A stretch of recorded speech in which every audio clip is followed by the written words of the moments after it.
Bharat Tiwari fake encounter case में crime तक चुभने वाले सवाल करते रहेगा बिहार पुलिस से। और देखिए किस तरीके से हमारे चुभने वाले सवालों से बिहार पुलिस के अफसर भागते हुए नजर आ रहे हैं। ये बिहार पुलिस के अफसर जरूर हैं, लेकिन इनका एक और नामकरण कर देना चाहिए, हत्यारे पुलिस वाले। एक एक कर हम आपको सबकी तस्वीर दिखाएंगे और बताएंगे कि हत्यारे मर्डरर जो पुलिस वाले हैं, जिन्होंने खाकी वर्दी को अपने छाती पर बांधा हुआ है, ये किस तरीके से हमारे रिपोर्टर से सवाल जवाब जब तलब किया जा रहा था तब ये भाग रहे थे और क्राइम तक ने फैसला कर लिया है कि हम पीछा करते रहेंगे। ये जो वीडियो आप देख रहे हैं भरत तिवारी का, जब मर्डर किया गया, जब हत्या किया गया इन पुलिस वालों के द्वारा, जब रिपोर्टर्स पहुंचे कि आप इनकी बॉडी को कहां लेके जा रहे हैं, तो सवाल के जवाब नहीं दे पा रहे थे क्योंकि चोर की दाढ़ी में तिनका जरूर था और ये तिनका इतना भारी पड़ने वाला है कि एक एक कर इन सारे अफसरों पर गाज गिरना शुरू हो चुका है। बताएंगे और दिखाएंगे कि किस तरीके से बिहार पुलिस क्राइम तक के सवाल से भागते हुए नजर आई। अभी हमारे साथ शाहपुर के थाना अध्यक्ष राजेश कुमार मलकार है। सर क्या मामला है सर? चूंकि कल से ही 48 घंटे से ही परेशान कर रहे थे युवक को, तो सर थोड़ा सा बता दिया जाए सर। कल से रेफर कहाँ किया जा रहा है सर? कल से ही पुलिस काफी परेशान थी सर। 48 घंटे से जो विक्षिप्त युवक है वो काफी परेशान कर रहा था। पुलिस के लिए भी सिरदर्द बना हुआ था, आम लोगों के लिए भी सिरदर्द बना हुआ था। और आप देख सकते हैं ये शाहपुर थाना प्रभारी हैं और इन्हीं के द्वारा कल इसे पकड़ने की कोशिश की जा रही थी, तभी वो पिस्टल जो है वो पुलिस के ऊपर तान दिया था। हालांकि पुलिस ने संयमित तरीके से कार्रवाई करते हुए उसे परिवार वालों को कहा था कि हथियार को बरामद कर लीजिए और उसे सुपुर्द कीजिए, लेकिन अभी फिलहाल जो पुलिस के अधिकारी हैं वो कैमरे पर कुछ भी बोलने से साफ इनकार कर रहे हैं। तो देखा आपने किस तरीके से बिहार पुलिस के जो जवान हैं, जब रिपोर्टर उनसे सवाल कर रहे हैं कि सर भरत तिवारी का जो बॉडी है, या जब उन्हें घायल हुए आप लोग बता रहे हैं कि उन्हें चोट लग गई है, तो कहाँ लेकर जा रहे हैं, तो ऐसे में वो मुंह छुपा रहे हैं, ठीक तरीके से जवाब नहीं दे रहे क्योंकि वो जानते हैं कि पुलिस वालों से गलती हो रही है और एक शख्स को गोलियों से भून दिया गया है। आज आप एक एक करके वो नाम जानेंगे, ये सारे चेहरे देखेंगे। ये जो आप शख्स देख रहे हैं अभी कैमरे पर, ये जो पुलिस अधिकारी हैं राजेश, जो एक तरीके से इंचार्ज थे इस पूरे घटनाक्रम के, उनको पूरी तरह से कमान सौंपी गई थी भरत तिवारी को पकड़ने की, लेकिन उनकी आंखों के सामने कत्ल हो जाता है भरत तिवारी का। और गोली चलाने वाले कोई और नहीं बल्कि पुलिस वाले ही होते हैं। जब जो जस्टिस सिन्हा हैं, जब ये पूरा मामला सामने आता है और आरोप लगते हैं पुलिस वालों पे, गाज गिरती है, एफआईआर पहली बार होती है उनके नाम की, तो इसके बाद जस्टिस सिन्हा परिवार से मिलने पहुंचते हैं भरत तिवारी के, उनसे पूछताछ करते हैं, खुद आंखों देखी, अपनी आंखों से देखने जाते हैं कि परिवार पर क्या बीत रही है और उनका क्या कहना है। तो ऐसे में जो भरत तिवारी की मां है वो सामने आती है। उन्होंने बाकायदा अपना बयान दिया और उन्होंने साफ तौर पे ये कह दिया है कि पुलिस वालों ने उनके बेटे को मार दिया। वो बताती हैं कि जब भरत तिवारी ने सरेंडर कर दिया था, उनके बेटे ने जब पिस्टल फेंक दी थी, इसके बाद जो पुलिस वाले थे वो उनके बेटे को एक गड्ढे में गिरा देते हैं और वहां पर गड्ढे में गिराने के बाद घेर कर 5 गोलियां उस पर दाग दी जाती हैं, जिससे उसकी मौत हो गई। अब ऐसे में भरत तिवारी क्यों बिहार पुलिस को चुभने लगा था, क्या ऐसी वजह रही थी, और आखिरकार ये जो पुलिस वाले हैं इन्होंने भरत तिवारी को क्यों मारा, और अब इन पर जिस तरह से मुकदमा चलेगा, जिस तरह से इन पर गाज गिरी है, उसकी पूरी कहानी समझने के लिए हमने एक डिटेल रिपोर्ट बनाई है और वो अब आपको समझनी होगी। बिहार पुलिस ने एक नौटंकी की स्क्रिप्ट लिखी और उस स्क्रिप्ट में बिहार पुलिस खुद फंसती चली गई। जैसा कि दीपक ने कहा कि बिहार पुलिस को लगा था कि गांव में कोई क्या पकड़ेगा, लेकिन वो भूल गए थे कि ये जो कैमरा है ये हर जगह पहुंचता है और हर जगह जहां जहां बिहार पुलिस गलती करती जा रही थी वहां वहां मीडिया की नज़र थी। आज आपको बताएंगे वो 4 नाम जिन्होंने हत्या की है भरत तिवारी की, जिन्होंने सरेआम अपनी आंखों के सामने गोलियां मारी हैं भरत तिवारी को और जिससे उसकी मौत हो जाती है। ये एनकाउंटर नहीं, ये फेक एनकाउंटर भी नहीं, बल्कि ये एक हत्या है। लेकिन ये सारी चीज़ें शुरुआत कैसे होती है, किस वजह से बिहार पुलिस की आंखों में भरत तिवारी चुभने लगा था, आखिर ऐसी भी क्या वजह हो गई कि एक शख्स को पहले बिहार पुलिस बताती है कि वो मानसिक रोगी है, फिर कहती है कि वो हम पे आक्रामक हो रहा था और उसके बाद उसकी मौत हो जाती है, तो परिवार वालों से झूठ तक बोल देती है कि आपका बेटा जिंदा है। तो आखिर इस पूरे सिलसिले की शुरुआत हुई कैसे थी और क्यों भरत तिवारी लगातार सिस्टम की पोल खोल रहे थे और जो सारी चीज़ें बिहार पुलिस को चुभ रही थी। तो दरअसल जो भरत तिवारी हैं वो ड्राइवरी की नौकरी करते थे, लेकिन फिर उन्होंने देखा कि उनके आसपास के इलाकों में काफ़ी ज़्यादा परेशानियां हैं। अक्सर जो बाढ़ का पानी है वहाँ पर इकट्ठा होता है, लोगों को अपना घर शिफ्ट करना पड़ता है, लोग ठीक से रह नहीं पा रहे थे और जो पूरा इलाका है वो पूरी तरीके से आप यूँ समझिए बर्बाद हो रहा है, फसल भी ठीक नहीं हो रही। और बहुत सारे ऐसे लोग थे जो उन खामियों का एक तरह से बोझ ढो रहे थे और उनके घर में ठीक आमदनी नहीं हो रही थी। जब भरत तिवारी ने अपने घर के आसपास अपने उस पूरे इलाके में ये सारी चीज़ें देखी तो उन्हें लगा कि खामियां किसकी हैं, इंसान की खामी है, किसने ऐसी सारी चीज़ें की, जिनका घर वहाँ बना है उनकी गलतियां हैं या फिर सिस्टम की। और फिर उन्हें समझ में आया कि ये सारी खामियां जो हैं बड़े बाबू की हैं, जिनको काम दिया जाता है लेकिन वो समय पर काम नहीं करते और जिसकी वजह से जो गरीब घर के लोग हैं वो ये सारी चीज़ों को ढोते हैं अपने कंधों पर। और इसीलिए भरत तिवारी ने सोचा कि अब वो लगातार जहाँ भी कोई ऐसा काम नहीं होगा, जो भी चीज़ें ठीक नहीं हो रही होंगी, उसको लेके सिस्टम के खिलाफ आवाज़ उठाएंगे। और ऐसा ही हुआ भी। सोचिए, बिहार के अंदर एक गांव में एक शख्स जो है भरत तिवारी, वो सीधे एसडीएम को लताड़ रहा है, जाकर एसडीएम को धमकी देता है। वो बोलता है कि सर क्या हो गया, आपकी टीम से काम नहीं हो पा रहा, बाढ़ का पानी इतना भर आया है, लोग रह नहीं पा रहे हैं, घर उनके पास पहले से नहीं था, किस तरह से झुग्गी बनाकर रह रहे थे, वहां पर भी इस तरह से, बल्कि आपको अल्टीमेटम देना चाहिए था, वो पूरा जो पानी है उसको रोकने की कोई कवायद करनी चाहिए थी। जब इस तरह से लगातार कई सवाल उठाए गए और सीधे एसडीएम को बोला गया तो ये चीज़ें धीरे धीरे जो है भरत तिवारी के लिए नेगेटिव होती चली गई। कैसे?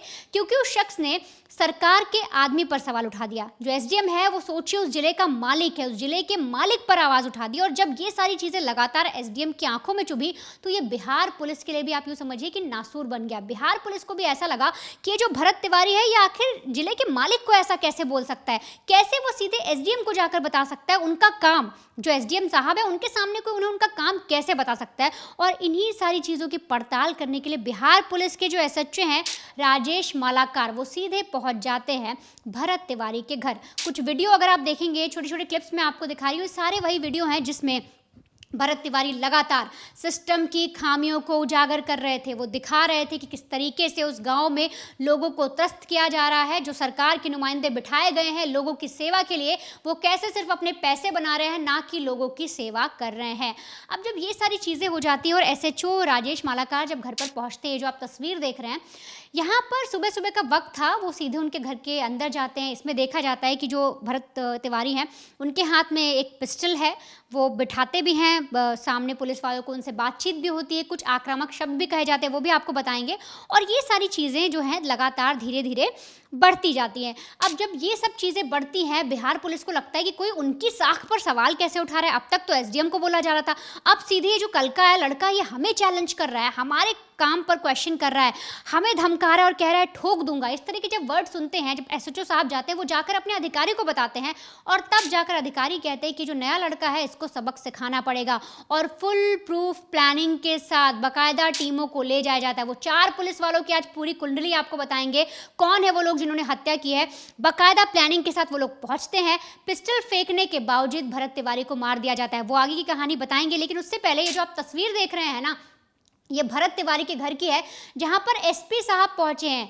पहले कहा जा रहा था कि एनकाउंटर का हमें अधिकार है, लेकिन जब लगातार 7-8 दिन बीत जाते हैं, जब बिहार पुलिस को लगता है कि मामला गर्म हो गया है, मीडिया ने कैप्चर कर लिया है, एनकाउंटर में बड़ी गलती हो गई है, बिहार पुलिस से चूक हो गई है, तो एसपी साहब वहां बाकायदा पहुंचते हैं, निरीक्षण करते हैं, परिवार वालों से बातचीत करते हैं और किसी तरीके से उनकी खाकी वर्दी पर जो दाग लग गए हैं उसको धोने की कोशिश की जाती है। लेकिन यहाँ पर बिहार पुलिस ने एक इतनी बड़ी गलती की है, यूँ समझिए इतनी घटिया हरकत की है।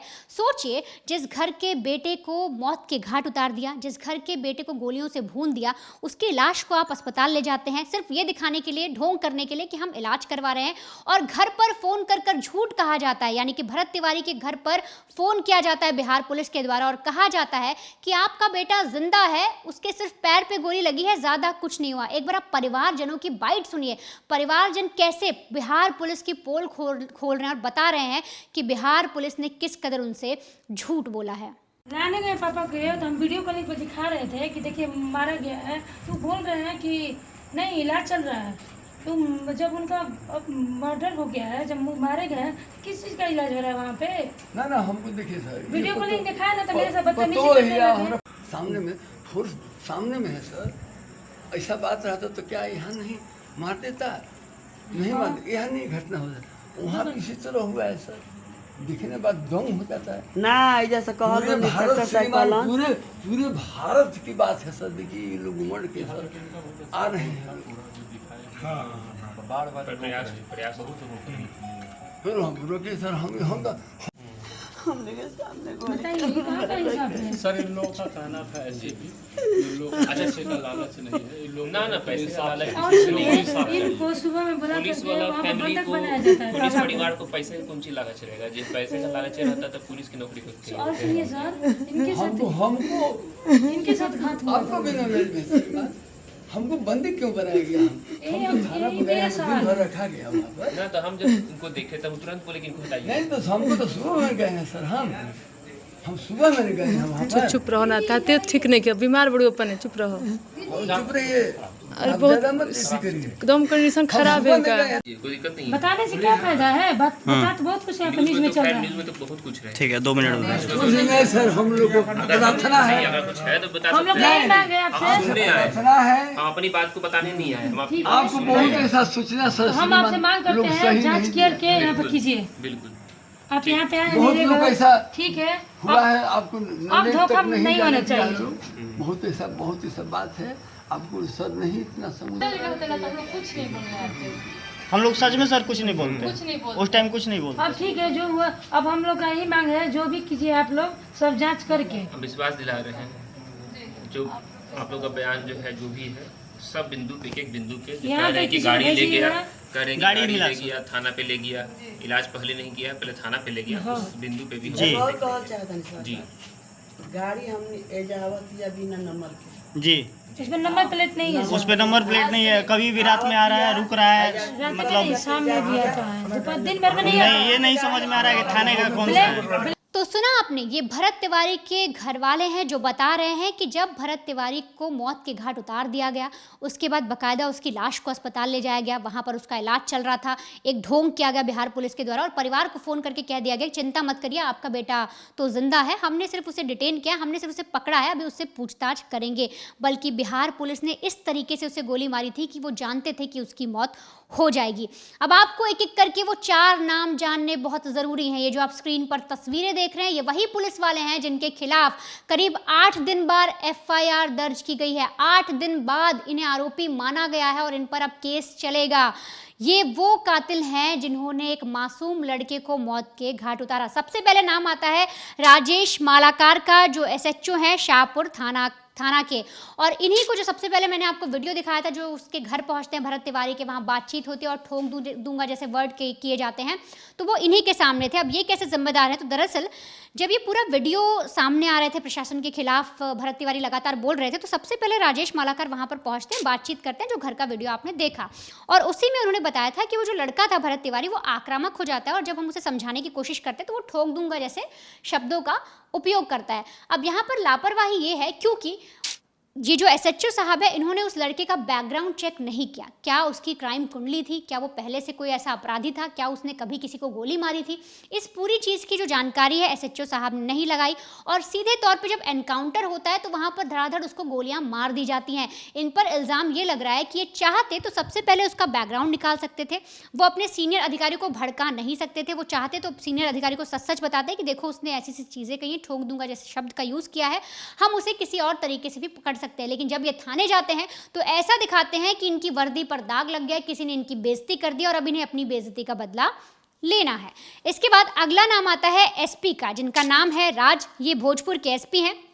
अब इनके बारे में क्या कहा जा रहा है? तो दरअसल जब आपको याद होगा एक प्रेस रिलीज जो है वो सामने आई थी पुलिस वालों की तरफ से, अगर मैं आपको दिखाने की कोशिश करूं, इस प्रेस रिलीज में जो SP साहब है इन्होंने एडमिट किया था और इस प्रेस रिलीज में लिखा था कि जो भरत तिवारी है वो मानसिक रूप से विक्षिप्त है, मानसिक रोगी है, उनका दिमाग काम नहीं करता है। अब इन पर आरोप ये लग रहा है कि ठीक है, अगर आप जानते थे कि वो जो लड़का है वो मानसिक रूप से अस्वस्थ है, वो ठीक नहीं है, तो क्या आप उसको पकड़ने के लिए कोई और तरीका नहीं अपना सकते थे? क्या जो लोग मानसिक रूप से विकसित होते हैं, क्या पुलिस वाले उनके साथ भी यही हथकंडे अपनाते हैं, सीधे गोली मार देते हैं? क्या उनके पास आंसू गैस नहीं थी? क्या रबड़ की जो बुलेट आती है वो नहीं थी, उससे उसको नहीं पकड़ सकते थे? पूरी तरीके से घेराबंदी नहीं कर सकते थे? तो ये जो SP हैं राज भोजपुर इन पर भी पूरे ये आरोप लग रहे हैं और इनके बारे में भी कहा जा रहा है कि इन्होंने भी ठीक से पूरी तरीके से इस चीज़ की जानकारी नहीं ली और किसी ऐसे एक्सपर्ट से, जो कहते हैं साइकोलॉजी एक्सपर्ट जो होते हैं, उनसे नहीं बातचीत की, उनके साथ नहीं मिलकर बैठे। और ये जो पूरी टीम है, जो अभी 2 नाम और मैं लूँगी, ये जो पूरी टीम है, इन्होंने अपनी ही चीज़ों को एक तरह से आप यूँ समझिए इनकी खुद की बातों में विरोधाभास था और इसी वजह से ये अब फंसते जा रहे हैं। अगला नाम आता है सब डिविजनल पुलिस ऑफिसर का, यानी कि एसडीपीओ राजेश शर्मा। और बताया जा रहा है कि ऑर्डर शायद इन्हीं की तरफ से दिए गए थे कि गोली मार दो, क्योंकि ये उस ऑपरेशन को लीड कर रहे थे। सोचिए, एक लड़का जो प्रशासन की गलतियां बता रहा है, उसके लिए बकायदा एक ऑपरेशन चलाया गया, उसको ये लोग पकड़ नहीं पाए। जिसको पहले कह रहे हैं कि वो मानसिक रोगी है, उसको पकड़ने के लिए 4 अधिकारी जाते हैं, उसमें राजेश शर्मा को कहा जाता है आप लीड करिए। और इसीलिए इन पे आरोप लग रहा है कि अगर आप लीडर थे, आप एक एक्सपीरियंस शख्स हैं, एक्सपीरियंस पुलिस वाले हैं, और आप उसको इस तरह से गोली मारते हैं कि उसकी मौत हो जाती है। जबकि अगर आप यूपी पुलिस के केस को याद करें, जब यूपी पुलिस एनकाउंटर करती है तो अक्सर गोली पैर में मारी जाती है, जिसके वजह से जो शख्स है सामने वाला, वो सिर्फ घायल होता है, उसकी मौत नहीं होती। तो ऐसे में उससे पूछताछ की जा सकती थी। क्या बिहार पुलिस कुछ छुपाना चाह रही थी? क्या भरत तिवारी के पास कुछ और ऐसी भी चीज़ें थी जिसकी वजह से उसका मरना ज़रूरी हो गया था? क्योंकि अगर जो ये राजेश शर्मा है, इनके ऊपर इल्ज़ाम लग रहा है कि ये ट्रेंड लोगों को लेकर क्यों नहीं गए, जो गोली चलाते हैं तो सीधे पैर पर लगती है, उन्होंने इस तरह से गोली क्यों मारी कि उस शख्स की मौत हो गई। इसके अलावा सब इंस्पेक्टर का नाम आ रहा है शाहपुर थाना के, उनके बारे में कहा जा रहा है कि उन्होंने ठीक से मॉनिटरिंग नहीं की सोशल मीडिया की। यानी कि जब भरत तिवारी के एक से एक वीडियो वायरल हो रहे थे, लोग देख रहे थे, लोग उसको शेयर कर रहे थे, तो क्या उन वीडियोज़ की मॉनिटरिंग करी गई? क्या सोशल मीडिया पर एक्टिव होकर ये जानने की कोशिश की गई कि क्या वो किसी और को भड़का भी रहे हैं?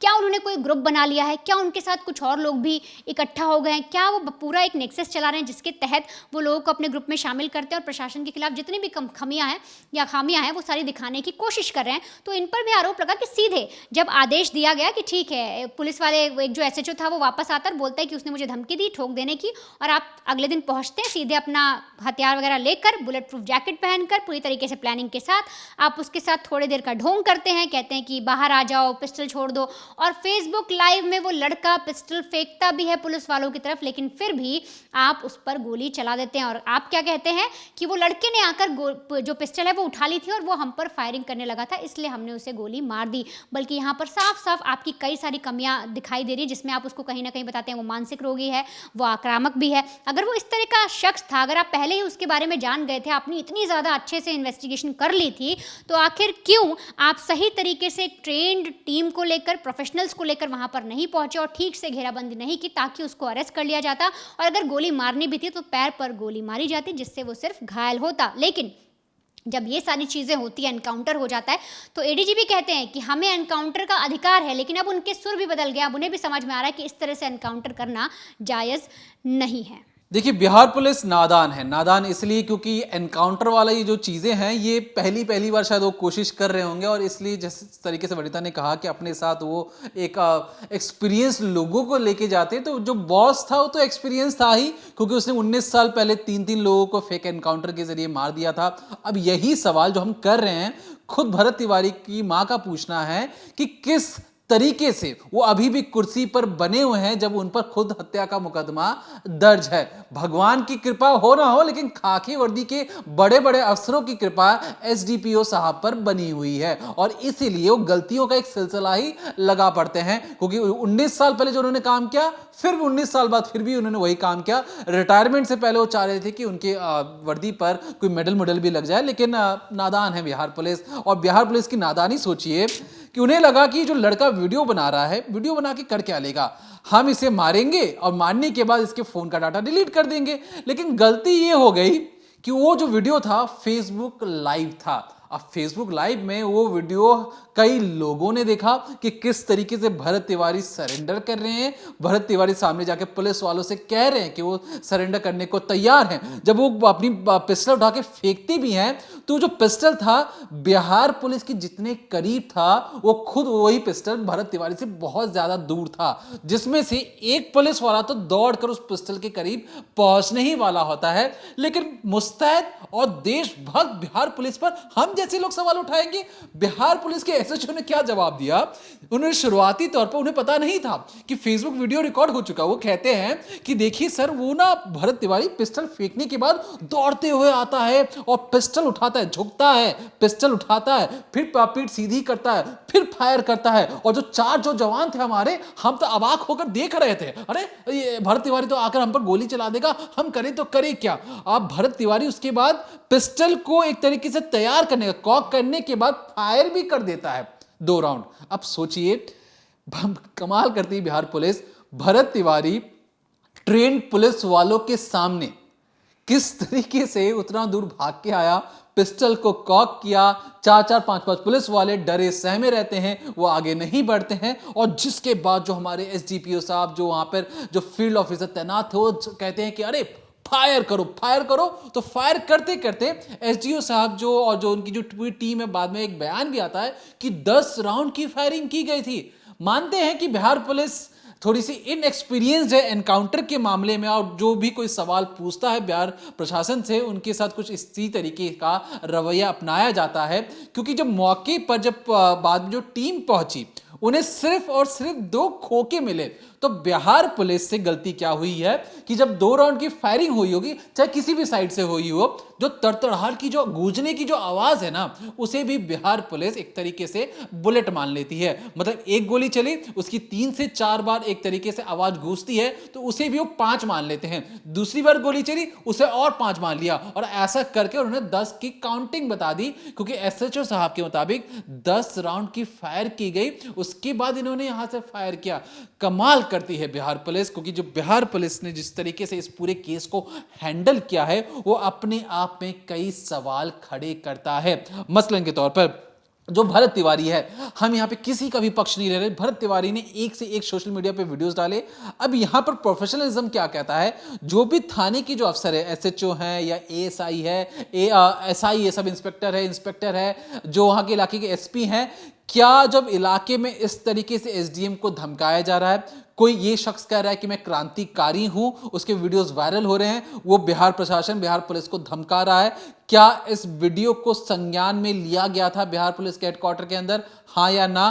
क्या उस वीडियो पर कौन कौन सी कार्रवाई की गई, कोई अता पता नहीं है। क्या उस वीडियो को रोकने के लिए, क्योंकि वो सरकार के खिलाफ और जो प्रशासन से जो चीजें, वो क्रांतिकारी जो व्यवहार कर रहा है, क्या उसके वीडियो को, उसके सोशल मीडिया के हैंडल को ट्रैक किया जा रहा था? कोई जानकारी नहीं है। और सीधे तौर पर आकर कह देना कि जो भी कोई सवाल करेगा बिहार प्रशासन से, बिहार पुलिस से, वो तो पागल है। पागल के हाथ में अगर पिस्टल आ जा रही है, तो आप समझ रहे हैं Bihar police law and order किस तरीके से संभाल रही है। कि अगर माने, बिहार पुलिस की माने कि भरत तिवारी पागल हो चुके थे, तो उनके पास हथियार उन्हें बेचने कौन आ गया, उन्हें इतनी आसानी से हथियार कैसे मिल गया? अगर बिहार पुलिस की माने कि भरत तिवारी पागल हो चुके थे, तो मतलब जो समझदार व्यक्ति है बिहार के अंदर, अकॉर्डिंग टू बिहार पुलिस, उनके पास तो और आसानी से हथियार आ जाना चाहिए। और ऐसा कैसे हो जाता है कि कोई क्रांतिकारी बनता है और उसके हाथ में पिस्टल आ जाता है? क्या बिहार पुलिस ने इसे डिकोड करने की कोशिश की कि हथियार कहां से, किसने दिया, उसे कहां से आया? लेकिन बिहार पुलिस ने शुरुआती जो एफआईआर की, उसमें क्या आरोप लगाया कि भरत तिवारी के पिता, भरत तिवारी के भाई, क्योंकि अवैध हथियार रखना, अपराधी को संरक्षण देना, इन सारी चीजों पर मारपीट का तरह के आरोप लगाकर उन पर केस कर दिया गया। मतलब सिर्फ और सिर्फ अपनी गलतियों को छुपाने के लिए। क्या उस नेक्सस को तोड़ने की कोशिश की गई कि पिस्टल बिहार के अंदर, एक गांव के अंदर इतनी आसानी से कैसे पहुंच गया? ऐसा नहीं कि विंडो शॉपिंग करते राशन की दुकान में गए कि अरे मेरे को 2 लीटर सरसों तेल दे दो, ऐसे नहीं मिलता है बंदूक। उसके पीछे पूरा एक नेक्सस काम करता है। किस तरीके से उस जिले के अंदर एक पिस्टल आ गया गैर कानूनी तरीके से? इस पर कोई सवाल उठाया? नहीं उठाया। इन्हें लगा कि गांव का लड़का है, चुपचाप गोली मारो, मेडल अपने सीने पर लगाओ और चलते बनो। ये सवाल उठाएंगे एसडीएम पर, हाँ, गांव के लड़के सवाल उठाएंगे, पुलिस प्रशासन पर सवाल उठाएंगे। इन्हें हैंडल करना ही नहीं आया कि किस तरीके से हैंडल किया जाए ऐसे सिचुएशन को। बिहार पुलिस ने यहां पे जिस तरीके से प्रोफेशनलिज्म दिखाया है, वहां पर तो अफ्रीका के, नाइजीरिया, जो अलग अलग देश हैं, उनकी पुलिस भी इस तरीके का व्यवहार नहीं करती है जिस तरीके का व्यवहार बिहार पुलिस ने किया। गमछा ताना, गोली मारा, भागो यहां से, जो होगा देखा जाएगा। ये जो रवैया था, अगर आज के टाइम पे सोशल मीडिया जैसी चीज नहीं होती है, तो बिहार पुलिस सोचिए, इसको पर्दा डालकर, अपनी वाहवाही लूट कर, एक मासूम लड़के को या किसी भी लड़के को गोली मारकर अपने छाती पे मेडल लगाकर घूमते फिरती। लेकिन ऐसा नहीं हो सकता अब, क्योंकि अब लोग सवाल उठाते हैं, अब लोग चीजों को समझना उन्होंने शुरू कर दिया है। कार्यशैली पर सवाल उठाना, उस एसडीओपी पर, राजेश शर्मा के केस पर किस तरीके से उस पद पर तैनात हैं, डिमोशन कर दिया जाता, उनका नौकरी से निकाल दिया जाता, वो एक ऐसी टीम को आदेश दे रहे हैं कि अरे गोली मार दो। ये भी एक बहुत बड़ा सवाल है, क्योंकि उस पूरे इलाके में जो जो गलतियां जो बिहार पुलिस ने की, इस गलतियों से सीख लेने की जरूरत है दूसरे राज्यों की पुलिस को कि ऐसे मामलों को आप किस तरीके से हैंडल करते हैं। उग्रवादी भी होते हैं, नक्सल भी होते हैं, अगर वो मान लो सरेंडर कर देते तो आप देखते हैं कि किस तरीके से उन्हें एक तरीके से कैमरे के सामने लाकर बताया जाता है कि इन्होंने सरेंडर कर दिया है। लेकिन भरत तिवारी जब सरेंडर करते हैं, इन्हें लगता है कि अरे पिस्टल ही तो फेंका है, कल कोई लड़का दोबारा कहीं गोली ना उठा ले। और एसडीएम साहब से सवाल किया है, हम जब इसके घर पे गए थे तो इसने हम पर गोली चला दिया था। अरे तो गोली चलाया था तो आपने क्या इसको हैंडल करने के बारे में सोचा? किसी ने नहीं सोचा। ये ऐसा लगा कि आम जो चीजें थी, जनमानस की जो चीजें थी, गांव की बात गांव में ही रह जाएगी, बाहर नहीं जाएगी। लेकिन गांव की बात दिल्ली तक पहुंच चुकी है। अब दिल्ली तक जब बात पहुंची तो पूरी दुनिया देख और समझ रही है कि उस इलाके के जो एसएचओ होते हैं, सोचिए एक थाने की बात नहीं होगी, कई ऐसे थाने होंगे जहां पर अक्सर ऐसे मामले आते होंगे, लेकिन गरीबी और उस इलाके में पहुंच ना होने की वजह से अक्सर ऐसे मामले दबा दिए जाते हैं। भरत तिवारी जैसे जो मामले हैं जो सामने आते हैं कि आप प्रशासन से सवाल करोगे तो आपको मौत के घाट उतार दिया जाएगा, कुछ इसी तरीके का इस वीडियो के जरिए जो सरेंडर के बाद जो चीजें समझ में आ रही हैं कि कहीं ना कहीं आप सवाल करना है तो सोच समझ कर करना है। और इस देश में जब से आजादी मिली है, आप जिससे चाहें उससे सवाल कर सकते हैं, लेकिन ये जो डर है, ये जो डर बनाया जा रहा है, ये कहीं ना कहीं इस डर को निकालने की जरूरत है। खाकी वर्दी वालों को एक तरीके से वो हमारे बचाव के लिए गोली का जवाब गोली से नहीं होता है। पुलिस का काम सिर्फ गोली और बंदूक उनके पास दे दिएगा तो ये मतलब नहीं कि वो गोली चला देंगे। उनका मतलब ये भी होता है कि सूझबूझ के साथ अपनी समझ से किस तरीके से उस माहौल को आप ठंडा करेंगे। ये नहीं कि कोई वहां पे आग की भट्टी में जा रहा है, कोयले पे कोयला दे दें और आग लगा दें, ये काम नहीं होता है पुलिस का। हथियार अगर आपको सरकार ने दिया है, चलाने के लिए दिया है, मानते हैं, लेकिन उस हथियार को चलाने से पीछे 100 बार आपको सोचना पड़ेगा कि क्या मैं जब इस गोली को चलाऊंगा सामने वाले की जान जाएगी, तो क्या मुझे उस गोली चलाने से पहले क्या मैं उस सामने वाले शख्स को समझा सकता हूं। देश के दुश्मन नहीं है कि पाकिस्तान पे आपने गोलाबारी कर दी, वहां पे गोली से उड़ा दिया, ये कर दिया। देश के नागरिक हैं, चाहे वो नक्सल हो या कोई भी हो, उन्हें समझाया बुझाया जाता है। लेकिन जब चीजें नहीं संभलती हैं तब गोली चलाई जाती है। यहां पे साफ साफ पता लग रहा था कि उस शख्स ने सरेंडर कर दिया, लेकिन सरेंडर जैसा शब्द ही नहीं था बिहार पुलिस के डिक्शनरी में, और उसका जवाब गोली से दिया गया। और इन सारे जो पुलिस वाले जो आपको तस्वीरों में दिखाई दे रहे हैं, जहां पे खड़े हैं, इन सब पर हत्या का मुकदमा दर्ज हो चुका है। तो हमें लगा कि भरत तिवारी केस में जिस तरीके जो नए नए अपडेट्स अब तक आए जा रहे हैं, हमें लगा आपके साथ साझा करना जरूरी है। तब तक देखते रहिए decoding crime, Monday to Friday शाम 7:30 बजे, ओनली ऑन क्राइम तक।